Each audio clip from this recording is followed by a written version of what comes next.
हरे राम राम राम हरे हरे. हरे कृष्ण कृष्ण कृष्ण हरे हरे. पुंडलिक वरदा हरि विठ्ठल श्री ज्ञानदेव तुकाराम सद्गुरु श्री ज्ञानेश्वर महाराज की जय. जगद्गुरु तुकाराम महाराज की जय.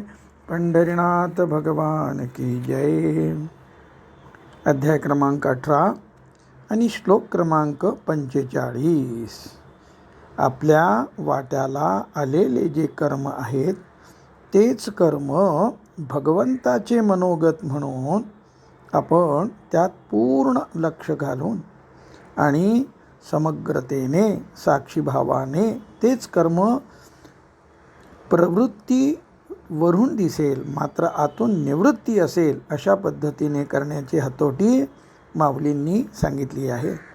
विशेष म्हणजे या एका श्लोकावर माऊली जवळपास 29 ओव्या 885 ते 913 एवढ्या ओवी त्यामध्ये रचून अतिशय सुंदर सूक्ष्म रीतीने तपशिलात जाऊन सुंदर मार्गदर्शन केलेलं आहे. यानंतरचा श्लोक जो आहे तो क्रमांक 46 ज्यामध्ये भगवंत साधना सांगतात. यतः प्रवृत्तिभूतानां येन सर्वम् इदं ततं स्वकर्मणा तमः चर्च सिद्धिं विन्दति मानवः. ज्याच्यापासून भूतमात्राची उत्पत्ती प्रवृत्ती होते व ज्याने हे सर्व विश्व व्यापले आहे त्या ईश्वराची म्हणजे निराकार ब्रह्म जगताच्या आकाराने साकार झाले आहे अशा जगद्रूपी ईश्वराची ईश्वररूप जगताची स्वतःच्या कर्माद्वारे पूजा करून मनुष्य सिद्धीला म्हणजे अर्थात आत्मानुभूतीला प्राप्त करून घेतो.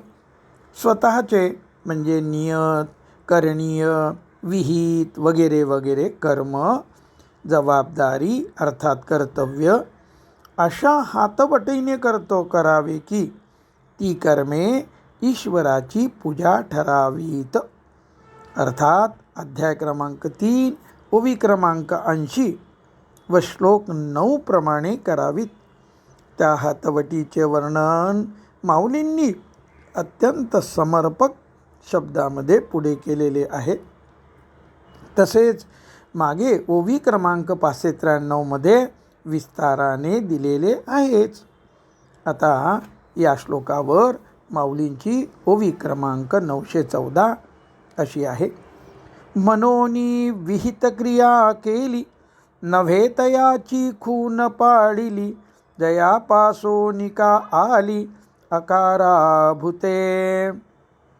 मागील ओवीत सांगितलेला स्वार्थार्थ व्यापार हातून घडू नये म्हणून ओवी क्रमांक 904 प्रमाणे विहित म्हणून निर्धारित केलेले कर्म ज्या भगवंतापासून हे सर्व प्राणी आकाराला आले आहेत त्या भगवंतांनी जसे अध्याय क्रमांक 3 आणि श्लोक क्रमांक 24 प्रमाणे आचरण केले त्याप्रमाणे त्या खुणेप्रमाणे तो आचरण करतो.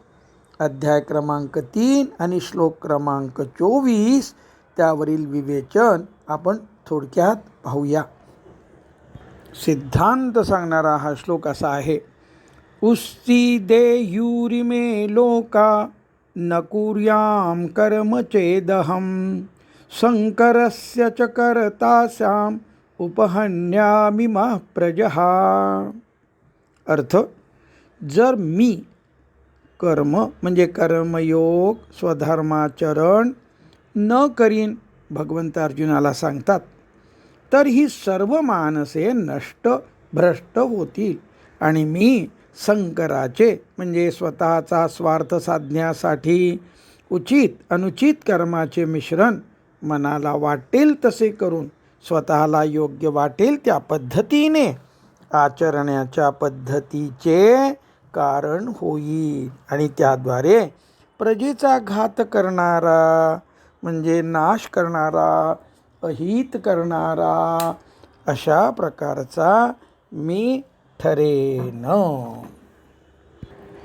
प्रजेने भ्रष्ट होऊ नये याची प्रजेकडून स्वधर्माचरण होऊन प्रजेची उत्तरोत्तर उन्नती व्हावी याची जबाबदारी म्हणजे रिस्पॉन्सिबिलिटी भगवंतांनी स्वतःकडे घेतलेली आहे. हे या आधीच्या श्लोकातून लक्षात घ्यावे. सामान्यतः व्यक्ती स्वतःच्या यशस्वी न होण्याची, स्वतःला भोगाव्या लागणाऱ्या दुःखाची, समाजाला सुधारण्याची जबाबदारी म्हणजे रिस्पॉन्सिबिलिटी स्वतःची नसून इतर कुणाची तरी आहे या भूमिकेतून वाटचाल करीत असते. स्वतःच्या अंगावर पडलेली जबाबदारी न टाळणे येथपर्यंत तिचा पुढाकार जास्तीत जास्त असतो. हा पुढाकार त्यापुढे जाऊन स्वतःची, कुटुंबाची, समाजाची, देशाची उन्नती करण्याची जबाबदारी स्वतःचीच आहे ही भूमिका धारण करून कृती करत राहावे अशी भगवंताची सर्वांकडून अपेक्षा आहे. विश्वोन्नती करण्याची जबाबदारी स्वतःची आहे या भूमिकेत स्थित होऊन कर्म करीत राहणे ही भगवंताच्या वर्तनाची रीत म्हणा, पद्धत म्हणा, वाट म्हणा आहे. ही वर्तनाची पद्धत लोकांनी जाणून घ्यावी, अनुकरण करणे त्यांना सुलभ व्हावे, त्यांना प्रेरणा मिळावी हा भगवंताचा उद्देश आहे. सर्वांसाठी जबाबदारीची भूमिका धारण केल्याने व्यक्तिमत्वाचा अविभाज्य भाग होऊन बसलेली फलाकांक्षा व आसक्ती आपोआप क्षीण व्हावयास लागते. कर्मयोगाचा गाभा असलेले आतून निवृत्ती व बाहेरून प्रवृत्ती हे सुचक्र सुरू होते. ते आत्मानुभूतीप्रत नेते हे लक्षात घ्यावयाचं आहे.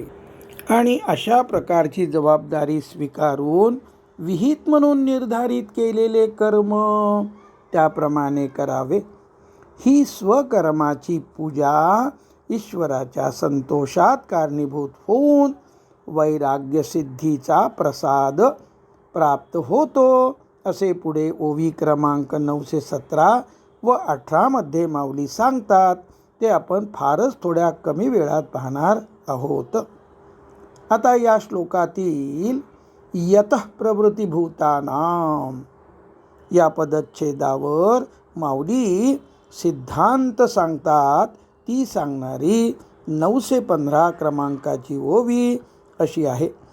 जो अविद्येचिया चिंधिया गुंडूनी जीव बाहुलिया खेळवितसे तिगुनिया अहंकार रज्जू. माऊली अविद्येस चिंधी म्हणतात. जीव असलेल्या बाहुल्यांना अविद्यारूपी चिंध्या गुंडाळून तो ईश्वर त्रिगुणात्मक अहंकाररूपी दोरीने खेळवीत आहे. अविद्येला वस्त्र न म्हणता माऊली चिंधी म्हणतात, कारण ती टाकून द्यावयाची आहे. हा भाव लक्षात घ्या. पुढचं पदच्छेद आहे येन सर्वम इदंततम आणि त्या पदच्छेदावर माऊलीची ओवी 916 क्रमांकाची अशी आहे. जेने जग हे समस्त आत बाहेरी पूर्ण भरित झाले असे दीप जात ते जे जैसे. सर्व दिव्यांच्या आत बाहेर एकच तेज व्यापून असते. त्याप्रमाणे ज्या ईश्वरामुळे हे सर्व जग आत आणि बाहेर पूर्णपणे भरलेले आहे. पुढचं पदच्छेद आहे स्वकर्मणा तम अभ्यर्च आणि त्यावर माऊलीच्या सिद्धांत सांगणाऱ्या 2 ओव्या आहेत. त्यातली 917 अशी आहे. तया सर्वात्मका ईश्वरा स्वकर्म कुसुमांची वीरा पूजा केली होय अपारा तोषा लागी. वीर अर्जुना, त्या सर्वात्मक ईश्वराची म्हणजे सर्वांच्या हृदयात स्थित असलेल्या ईश्वराची जनता जनार्दनाच्या रूपाने साकार झालेल्या ईश्वराची निष्कामतेने स्वकर्मरूपी फुलांनी पूजा केली असता, अर्थात जनता जनार्दनाची प्रेमपूर्वक मनोभावे अपेक्षारहित सेवेद्वारे पूजा केली असता, ती पूजा त्याच्या अपार म्हणजे अमर्याद संतोषाला कारणीभूत होते. त्यामुळे वैराग्य सिद्धी प्राप्त होते. वैराग्याद्वारे आत्मानुभूती प्राप्त होते. पुढची 918ची ओवी सिद्धांत सांगणारी आहे आणि पदच्छेद सिद्धिम विंदती मानवः. श्लोकातला हा पदच्छेद त्यावर आधारित माऊलीची ओवी 918. मनोनी तिये पूजे रिझलेनी आत्मराजे, वैराग्य सिद्धी देईजे पसायतया. काय सुंदर अशा प्रकारचं या ठिकाणी माऊलींनी इथे विश्लेषण केले पहा. म्हणून त्या पूजेने संतुष्ट झालेल्या आत्मराजाकडून म्हणजे ईश्वराकडून त्याला वैराग्य सिद्धीचे पसायदान मिळते म्हणजे प्रसाद दिला जातो. दुसरे चिंतन, आत्मराजा राजा असलेला आत्मा ओवी क्रमांक 914 प्रमाणे केलेल्या स्वकर्माने संतुष्ट होतो, अनासक्त होतो, वैराग्य सिद्धीचा अधिकारी होतो व वैराग्य सिद्धीचा प्रसाद प्राप्त करतो. ईश्वर सगुण साकार होऊन दृश्य देतो व पसायदान म्हणजे प्रसाद देतो असा निश्चित ग्रह मागील ओवीतील सर्वात्मक ईश्वर या पदामुळे होऊ नये म्हणून माऊलींनी या ओवीत आत्मराजा म्हटले आहे. सारांश, सर्वात्मक ईश्वरच आत्मा आहे आणि आत्माच सर्वव्यापी आहे. आता आपल्याला या परिच्छेदानंतर ध्यान करावयाचे आहे. विषय प्रवेशासाठी श्लोक क्रमांक 48 आणि परिच्छेद 2 आपण वाचणार आहोत. तदनंतर मन शांत करीत आजच्या वाचनातील महत्त्वाच्या भागाचे चिंतन करावयाचे आहे आणि त्यासाठी ओवी क्रमांक 884 त्या संदर्भातलं वाचन करून आपण ध्यान करणार आहोत. सुरुवातीला श्लोक 48 आणि परिच्छेद 2. पुढे येणारा श्लोक 48 असा आहे. सहजं कर्म कौन्तेय सदोषम अपि न त्यजेत, सर्वारंभ हि दोषेन धूमेनाग्निरिवावृतः.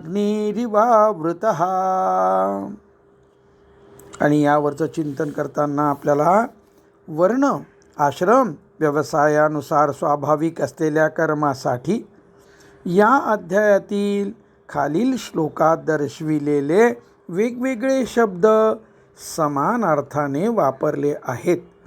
ते पुढील प्रमाणे.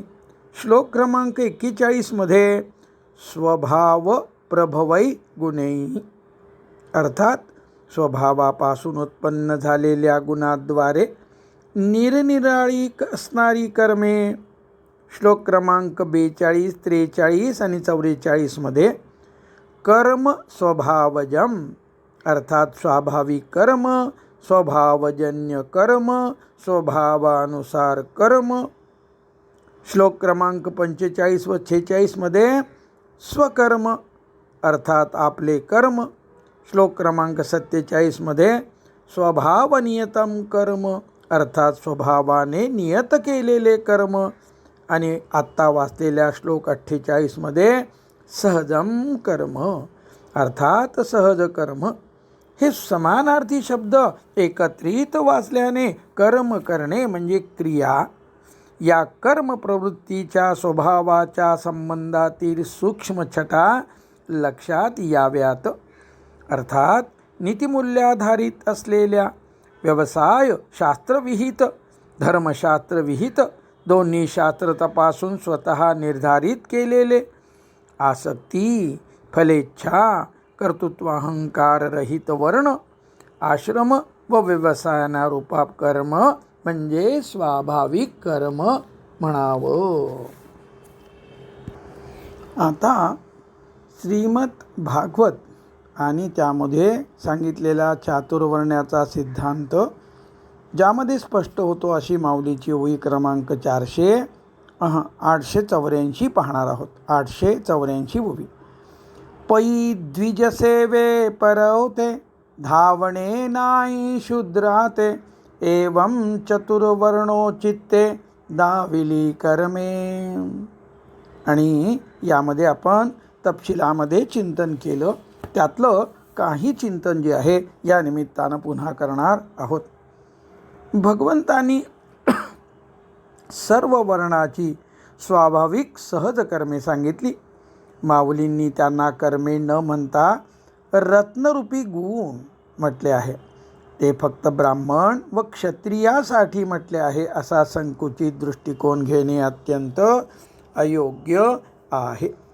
समाजाच्या ऐक्याला बाधा आणणारे आहे. ते वेगळेच. वैश्यांचे सांगितलेले गुण आणि शूद्रांचा समाजसेवा हा गुण न जोपासता कर्मयोगाची साधना करणे अशक्य आहे. त्याप्रमाणे सेवा हा गुण न जोपासता आत्मानुभूतीची प्राप्ती कोणत्याही वर्णाच्या साधकास अशक्य आहे. अध्याय 13 आणि श्लोक 7 मध्ये अमानित्वादी गुण 9 गुणापैकी आचार्योपासन या गुणावर माऊलींनी नवविधा भक्तीद्वारे स्वतःच्या गुरूंची उपासना सेवा कशी करावी हे सविस्तरपणे 92 ओव्याद्वारे सांगून पुढे निवृत्तीनाथांना विनंती करतात की मी गुरुसेवेविषयी केलेले वर्णन सहन करावे आणि मला सेवेची संधी द्यावे. सेवा या गुणाचे महत्त्व समजण्यासाठी सेवेशिवाय आत्मानुभूती संभवत नाही हे समजण्यासाठी माऊलींचं हे स्पष्टीकरण आणि हा तपशील पुरेसा आहे. आचार्योपासन म्हणजे प्रेमरसपूर्ण भक्ती, निष्ठा व आदराने केलेली सेवा. सेवेशिवाय आचार्योपासन संभवत नाही. सेवेशिवाय आत्मानुभूती संभवत नाही असे लक्षात घ्यावे. अल्पमोबदल्यात अध्यापन म्हणजे ज्ञानदान करणे. याजन म्हणजे यजमानाकडून यज्ञादी करवून घेणे म्हणजे पौरोहित्य व त्याद्वारे कर्मयोगाची साधना सिद्धीस नेण्यासाठी वर सांगितलेले वैश्य व शूद्र वर्णाचे गुण ब्राह्मणांनी साधनेच्या अंगाने जोपासणे आवश्यक आहेत. त्याचप्रमाणे ईश्वर भावाद्वारे कर्मयोगाची साधना सिद्धीस नेण्यासाठी वरील गुण क्षत्रियांनाही आवश्यक आहेत. सारांश अध्याय क्रमांक 13 आणि श्लोक क्रमांक 7 ते 9 प्रमाणे सांगितलेले अमानित्वादी गुण व अध्याय क्रमांक 16 मध्ये श्लोक 1 ते 3 मध्ये सांगितलेले सद्गुण सर्वच वर्णांच्या व सर्वच आश्रमातील अर्थात सर्वच साधकांना, हा साधक शब्द फार महत्त्वाचा आहे या ठिकाणी, आत्मानुभूतीसाठी ज्याप्रमाणे आवश्यक आहे त्याप्रमाणे ब्रह्मकर्माचे शम, दम, तप, क्षमा, आर्जव, ज्ञान, विज्ञान हे गुण, तसे क्षत्रियांचे तेज, धैर्य, दक्षता, दान हे गुण, वैश्यांच्या अल्पमोबदल्या चरितार्थ चालवून सर्वांना सुखसोयी उपलब्ध करून देणे हा गुण, आणि शूद्रांचा असलेला व सर्वात महत्त्वाचा असलेला सेवा हा गुण, असे सद्गुण सर्वच साधकांना आत्मानुभूती प्राप्तीसाठी आवश्यक आहेत असे पक्के लक्षात ठेवावे. चातुर्वर्ण हा भेद व्यवहारामधला म्हणून आणि तोही गुणकर्मानुसार सांगितलेला आहे. आता श्रीमद भागवतामध्ये भिक्षुगीताद्वारे सांगितलेले आणि आत्मानुभूतीसाठी आवश्यक असलेले गुण जे एकनाथी भागवतामधील ओव्यासह त्याचं आपण चिंतन करणार आहोत. आत्मानुभूतीसाठी आवश्यक असलेले गुण भगवंतांनी उद्धवास श्रीमद भागवतामध्ये उपदेश करताना स्कंध क्रमांक 11 आणि अध्याय क्रमांक 23 मध्ये एका भिक्षुकाच्या कहाणीच्या निमित्ताने त्या भिक्षूने गायलेल्या भिक्षुगीताद्वारे सांगितले आहे. आणि शेवटी प्राप्त होणारी योग संग्रह स्थिती ही मनाचा निग्रह व बुद्धीचे आत्मरूप होणे असल्याचे भगवंतांनी सांगितले आहे. भिक्षुगीतातील विशेष भाग व त्यावरील एकनाथी भागवतातील महत्त्वाच्या ओव्या त्याचं चिंतन आपण करणार आहोत. विचार प्रवाहाद्वारे सतत कार्यरत असलेल्या मनाबरोबर राहूनही जीवाचा सखा असलेला आत्मा हा निष्क्रिय असून जीवाला साक्षी रूपाने पाहत असतो. परंतु जीव संसार भासविणाऱ्या मनाबरोबर राहण्याद्वारे म्हणजे त्रिगुणात्मक कर्मात सुखाच्या अपेक्षेने आसक्त होत राहतो आणि संसारात बांधला जातो. अध्याय क्रमांक 23 आणि श्लोक क्रमांक 45 हे विवेचन पाहिलं. आता नाथांची ओवी 626. आत्मा स्वप्रकाशचित स्वरूप मन जड कल्पना रूप ते मानोनी आपले स्वरूप त्याचे पुण्य पाप स्वये भोगी. एकनाथी भागवत अध्याय 23 ओवी क्रमांक 626. अर्थ पाहूया. दान, स्वधर्माचे पालन, यमनियम, वेदाध्ययन, सत्कर्मे, व्रतांचे पालन हे सर्व मनाचा निग्रह करण्यासाठी असतात. कारण मनाची समाधी हाच म्हणजे मनाची निग्रहित चांचल्यरहित अवस्थाच परमयोग आहे असं श्लोक क्रमांक 46 मध्ये सांगितलेलं आहे. स्कंध 11 अध्याय 23 आणि श्लोक क्रमांक 46 त्याचा अर्थ बघितला. त्यामध्ये माऊलींचं एकनाथी भागवतांची ओवीचा काही भाग असा आहे. ओवी क्रमांक 633. मनाचे निछंदे नाचता साधने सर्वथा व्यर्थ होती. हे नाथांचे शब्द आहेत. ओवी क्रमांक 633 मधले. मन ताब्यात आल्यानंतर इंद्रिये वश होतात. इंद्रिये मनाला वश करू शकत नाहीत. कारण मन हा बलवानापेक्षाही बलवान असा देव आहे. जो या मनावर नियंत्रण मिळवितो तो देवाचाही देव होतो असा श्लोक क्रमांक 48 आहे. इंद्रियाचा राजा मन, इंद्रिये न चळती मने वीन, पुरुषातेही मन आपण वश जान स्वये करी. एकनाथी भागवतातील अध्याय क्रमांक 23 आणि ओवी क्रमांक 673 वाचली. या मनाची एक उत्तम गती. पुढची ओवी 687 अशी आहे. या मनाची एक उत्तम गती, जरी स्वये लागे परमार्थी, तरी दासी करी चारी मुक्ती, दे बांधोनी हाती परब्रह्म बघा. मनाचं सामर्थ्य नाथ वर्णन करतात आणि म्हणतात मनानं जर ठरवलं ना तर चारी मुक्ती हाती बांधून दे परब्रह्म. कोण? मन करते बरं का.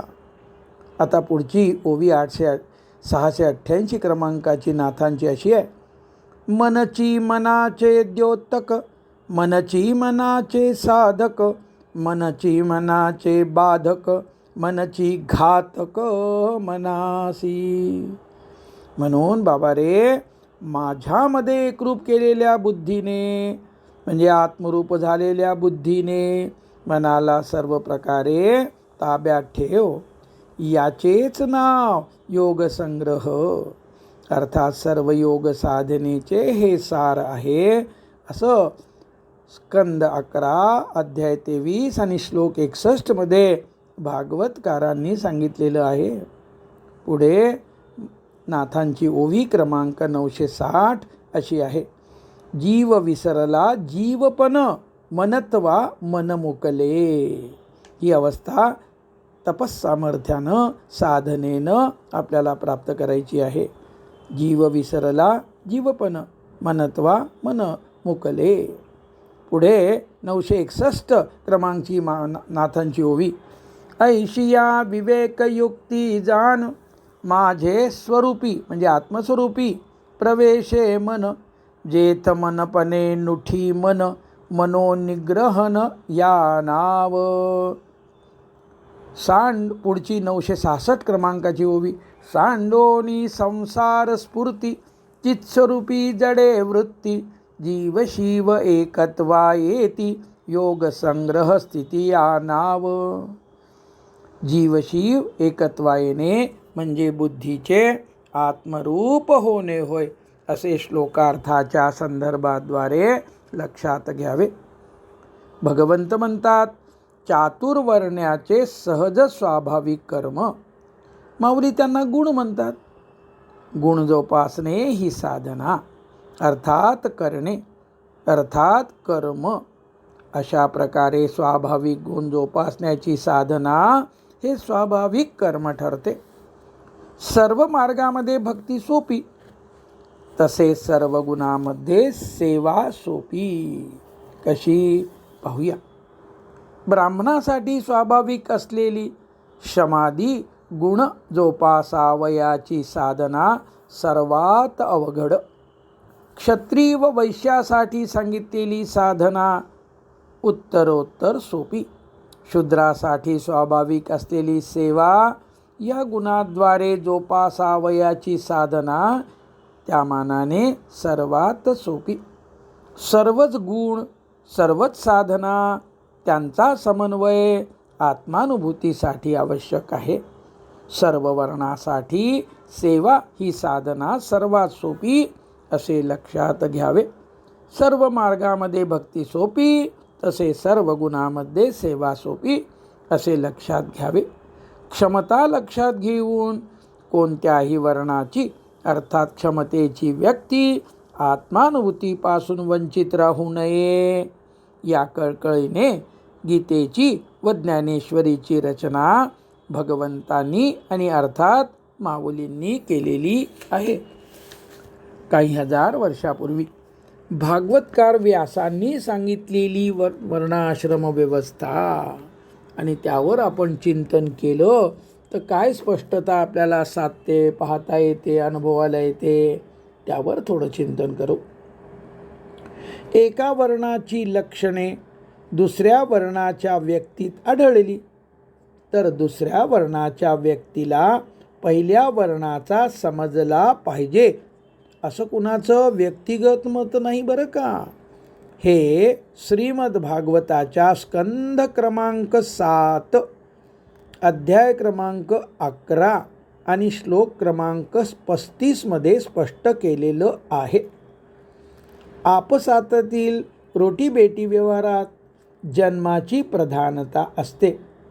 परमात्मप्राप्तीत भाव, विवेक, कर्म, साधना यांची प्रधानता असते असे सांगून वरील सिद्धांत जो श्लोक क्रमांक 35 मध्ये सांगितलेला आहे व्यासांनी सांगितलं. सध्याची सामाजिक प्रगती लक्षात घेता रोटीबेटी व्यवहारापैकी रोटीची प्रधानता संपलेली आहे. ज्या काळी याज्ञिकाचा मुलगा याज्ञिक, सैनिकाचा मुलगा सैनिक, शेतकऱ्याचा मुलगा शेतकरी, लोहाराचा मुलगा लोहार ही समाज रचना होती त्या काळी भागवतकारांनी ही दूरदृष्टी दाखविली आहे. आजची रचना राजकारण्याचा मुलगा राजकारणी, वकिलाचा मुलगा वकील, डॉक्टराचा मुलगा डॉक्टर, कारखानदाराचा मुलगा कारखानदार, नटनट्यांची मुले नटनट्या अशी झाली आहे. आजची रचना बदललेली असली तरी सुद्धा गुणजोपासने मोक्षप्राप्तीसाठी आजही तितकेच आवश्यक आहे. खरं म्हणजे मोक्षाचा जातीशी संबंध नसून जीवनमुक्तावस्था साधनेद्वारे ती कुणालाही प्राप्त होऊ शकते. कशामुळे? साधनेद्वारे. मोक्षप्राप्तीमध्ये जातीला कोणतेही प्राधान्य महत्त्व नाही व मोक्ष म्हणजे जीवनमुक्तावस्था ध्यानाभ्यासाद्वारे अर्थात साधनेद्वारे म्हणजेच कर्माद्वारे, ज्ञानाद्वारे, भक्तीद्वारे आणि अर्थात या सर्वांच्या समन्वयाने प्राप्त होते. भगवंतांनी गीतेत अध्याय क्रमांक 9 आणि श्लोक क्रमांक 30 व 32 द्वारे सुस्पष्ट केले आहे की दुराचारी स्त्री, वैश्य, शूद्र, चांडालादी पापी कोणीही असोत मला शरण येऊन मलाच प्राप्त होतात. माऊली त्या श्लोकावरील ओवी क्रमांक 455 आणि 456 मध्ये सुस्पष्ट करतात. कूळ जाती वर्ण हे अवघेची गा अकारण एथ अर्जुना माझेपण सार्थक एक. अध्याय 9 ओवी क्रमांक 456.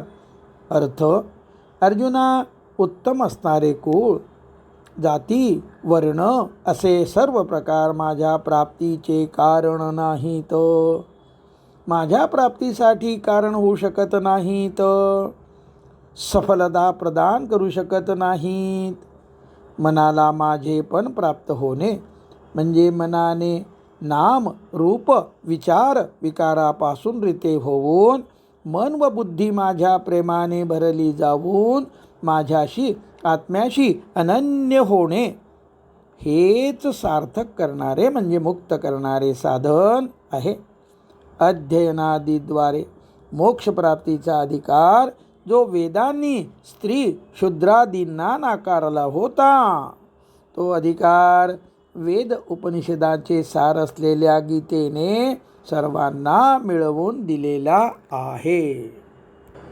आता सिद्धांत सांगणारी ओवी क्रमांक 903 आणि 904 वाचूया, अर्थ पाहूया आणि त्यानंतर आपल्याला आणखी पुढे जायचं आहे. पाही आत्मज्ञान सुदिनाचा वाधावा सांगतया अरुणाचा उदयो त्या वैराग्याचा ठावो पावे. याच अध्यायातील ओवी क्रमांक 903. किंबहुना आत्मज्ञान जेने हाता ये निधान ते वैराग्य दिव्यांजन जीवेले तो. 904. अर्थ, अर्जुना, आत्मज्ञान रूपी स्वच्छ प्रकाशाचा दिवस उजाडत आहे म्हणून आगाऊ सूचना देणारे वैराग्य हा अरुणाचा उदय असून त्या वैराग्याची त्याला प्राप्ती होते. किंबहुना आत्मज्ञानरूपी ठेवा ज्या वैराग्यरूपी अंजनामुळे प्राप्त होतो ते वैराग्यरूपी दिव्यांजन जो आपल्या जीवरूपी डोळ्यात धारण करतो. अर्थात वरील ओव्याद्वारे सांगितल्याप्रमाणे निषिद्ध व काम्यकर्माचा त्याग केल्याने, स्वाभाविक कर्माचे आचरण केल्याने स्वतःच्या व्यक्तिमत्वाचा अविभाज्य घटक होणारे वैराग्य साधकास प्राप्त होते, जे वैराग्य निश्चितपणे आत्मानुभूती मिळवून देते. आता स्वाभाविक कर्माचे म्हणजे कर्मयोगाच्या सिद्धांताप्रमाणे केलेले आचरण वैराग्याद्वारे आत्मानुभूती प्राप्त कशी करून देते ते पाहणं योग्य ठरेल. मोक्षप्राप्तीसाठी स्वाभाविक कर्म कसे करावे हे फक्त ब्राह्मणादी जातीनिहाय स्वाभाविक कर्मासाठी आहे अशी संकुचित भावना करून घेऊ नये. श्लोकाची सुरुवातच स्वे स्वे कर्म ज्यावर आधारित ही ओवी आहे त्या श्लोकाबद्दल बोलणं चालू आहे आणि त्या श्लोकाचा क्रमांक आहे 45. स्वे स्वे कर्मण्यभिरत संसिद्धी लभते नरः स्वकर्मनिरत सिद्धिं यथा विंदती तृच्छनो. आणि म्हणून आपापली कर्मे स्वे स्वे कर्म अंतर्गत डॉक्टर, इंजिनियर, शासकीय नोकर, इतर क्षेत्रातील नोकर चाकर, शिक्षक, वकील, व्यापारी, उद्योगपती इत्यादींची त्यांच्या त्यांच्या व्यवसायाशी निगडीत जी स्वाभाविक कर्मे आहेत त्यासाठीचा हा सिद्धांत तितकाच लागू आहे. स्वतःच्या व्यावसायिक शास्त्राचे जे कर्तव्य म्हणून सांगितले आहे, ज्या अचूकतेने करावयास सांगितलेले आहे, जे नीती नियम घालून दिलेले आहेत व जे नीती नियम अध्यात्मशास्त्र म्हणजे अमानित्वादी दैवी संपत्ती घालून देते, त्याप्रमाणे स्वाभाविक कर्म करावयाचे आहे. कर्म करणीय असले, कर्त्यासाठी स्वाभाविक असले, पण स्वार्थबुद्धी, पक्षपात, कामना, फलेच्छा धारण करून केले तर आसक्ती आणि बंधास कारणीभूत होते. पण तेच आपले स्वाभाविक कर्म जनहितार्थ तत्परतेने उत्साहपूर्वक प्रेमपूर्वक पण आसक्ती फलेच्छा कर्तृत्वाहंकार रहित होऊन समग्रतेने करण्याने म्हणजेच कर्मात अभिरत झाल्याने मनात प्रसन्नता येते, जी आत्मप्राप्तीसाठी आवश्यक व कल्याणप्रद आहे. निवृत्तीच्या पायावर प्रवृत्ती असे हे कर्म स्वाभाविक असल्यामुळे इतर करणीय कर्माच्या तुलनेत सोपे असते, साहजिक असते. निवृत्तीच्या पायावर प्रवृत्ती असे ते कर्म चित्तशुद्धी करते. ते स्वाभाविक कर्म करत्यास आत्म्याच्या अनुभवाच्या जवळ नेते, मोक्षाच्या दारात उभे करते.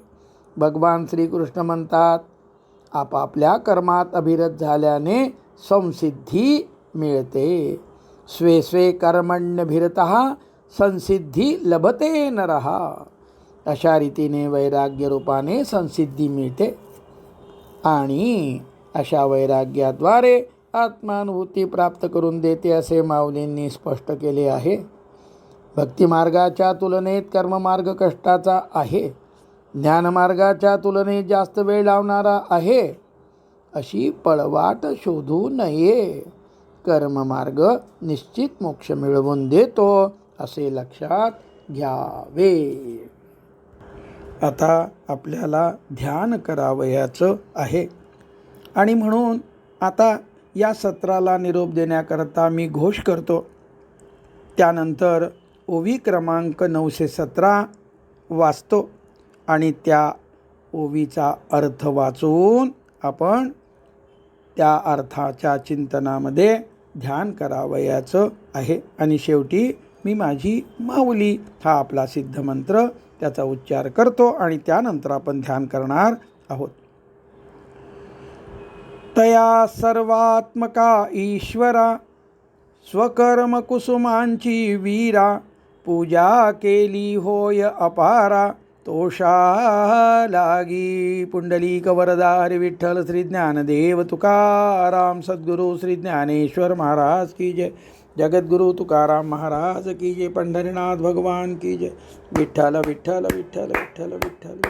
पुंडलिक वरदा हरी विठ्ठल श्री ज्ञानदेव तुकाराम सद्गुरु श्री ज्ञानेश्वर महाराज की जय. गोपाल कृष्ण भगवान की जय.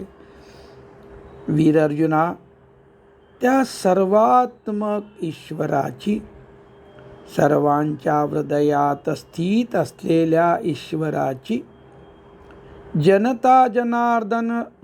जनार्दनाच्या रूपाने साकार झालेल्या ईश्वराची निष्कामतेने स्वकर्मरूपी फुलांनी पूजा केली असता, अर्थात जनता जनार्दनाची प्रेमपूर्वक मनोभावे अपेक्षारहित सेवेद्वारे पूजा केली असता, ती पूजा त्याच्या अपार म्हणजे अमर्याद संतोषाला कारणीभूत होते. त्यामुळे वैराग्य सिद्धी प्राप्त होते. वैराग्याद्वारे आत्मानुभूती प्राप्त होते. आता ध्यान, त्यासाठी सिद्धमंत्र. माझी माऊली.